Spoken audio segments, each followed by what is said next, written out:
আসসালামু আলাইকুম রহমতুল্লাহি বারাকাতুহু। আলহামদুলিল্লাহ, আমাদের ওয়েবসাইট এখন নতুন সার্ভারে নেওয়া হয়েছে। আমাদের যে ছবিগুলো ছিল না, সে ছবিগুলা তো নাই এখন।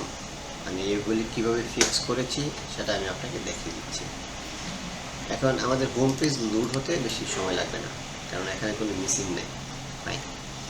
এখন ধরুন এই নিউজটা আপনি ক্লিক করলেন, এই যে ক্লিক করার পর একটু হলেও কিন্তু লেট হয়েছে এবং এখনও ঘুরতেছে এই জন্য সে এই ছবিগুলো পায়নি, এই যে 5টা ছবি। তো আপনি অবসর সময় কী করবেন, এর উপরে রাইট বাটন ক্লিক করে ওপেন লিঙ্ক ইন নিউ ট্যাবে যাবেন। যাওয়ার পর এই যে এখানে এডিট পোস্টে যাওয়ার পর এই যে এই ছবিটাতে আমাদের প্রবলেম হয়েছিল যে রিমুভ ফিচার্ড ইমেজ, ক্লিক করে আপডেট। তাহলে এখন যদি আমরা এখানে আবার রিলোড দিই, তাহলে এই যে দেখুন এখানে ছবি নাই কিন্তু একটা থাম্বনেল চলে আসছে।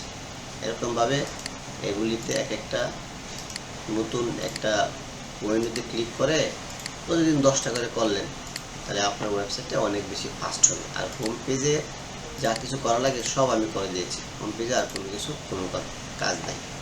তাহলে আমি যদি এখন এডিট পোস্টে যাই,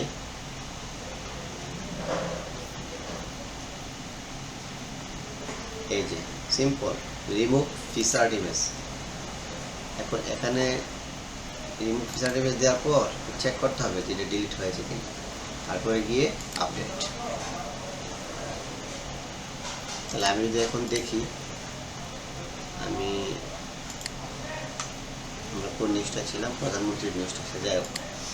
এখন এখানে আমরা কী করবো, এডিট পোস্টে ক্লিক করে রিমুভ ফিচার্ড ইমেজ, রিমুভ করে আপডেট।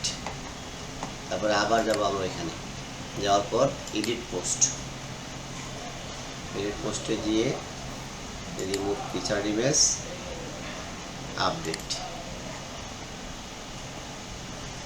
আমি এটাকে ক্লোজ করে ফেললাম। তারপরে আমি আবার এডিট গেলাম, গিয়ে এটাকে আমি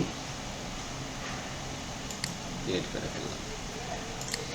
তাহলে এখন আমাদের হবে কি, আমাদের ওয়েবসাইটে যখন স্পেসিফিক কোনো নিউজে ক্লিক করা হবে, যেমন আমরা এখানে ক্লিক করেছিলাম, যে এটা ক্লিক করা মাত্রই চলে আসলো, কোনো লোড নাই, দেরি নেই। তো অন্যান্য নিউজগুলোর ক্ষেত্রেও কারণ আপনি এটাতে ক্লিক করলেন নেইমার কি নিয়ে, তো এইটা যে স্পোর্টসে অন্যগুলো ঠিক আছে। আবার এটা করার পর এখানে কোনো নাই, ঠিক আছে। এটাতে ক্লিক করেন, এটা তো নাই, যাক। তো আমরা যদি এখন এই সুনামগঞ্জে ক্লিক করি, তো সুনামগঞ্জের যে কোনো একটা নিউজে আমরা এই যে সুনামগঞ্জের ক্যাটাগরিতে অনেকগুলো ইমেজ নাই, এই যে এগুলো একটা একটা করে ডিলিট করতে হবে, করলে আমাদের ওয়েবসাইটটা বেশি ফাস্ট হবে। ধন্যবাদ। আসসালামু আলাইকুম।